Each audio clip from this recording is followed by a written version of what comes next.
দুর্গাপূজার সার্বজনীন উৎসবকে নস্যাৎ করতে খাগড়াছড়িতে অরাজক পরিস্থিতির সৃষ্টি করা হয়েছে বলে মন্তব্য করেছেন স্বরাষ্ট্র উপদেষ্টা জাহাঙ্গীর আলম চৌধুরী। বিকেলে ঢাকেশ্বরী জাতীয় মন্দির পরিদর্শন শেষে তিনি জানান, খাগড়াছড়িতে সহিংসতার ঘটনায় বেশ কয়েকজন সন্ত্রাসীকে চিহ্নিত করে আইনের আওতায় আনা হয়েছে। দেশকে অশান্ত করতে ষড়যন্ত্রকারীরা সক্রিয় জানিয়ে তাদের পরিকল্পনা নস্যাৎ করতে সবাইকে সতর্ক থাকার আহ্বান জানান স্বরাষ্ট্র উপদেষ্টা।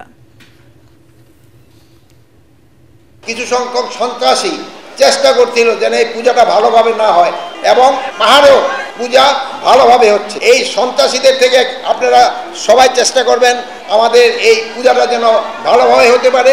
সন্ত্রাসীরা কিন্তু সব জায়গায় চেষ্টা করবে এবং সন্ত্রাসীদের কিছু মদতদাতা রয়ে গেছে, এরা দেশে বাইরে থেকেও মদতদাতা রয়ে গেছেন।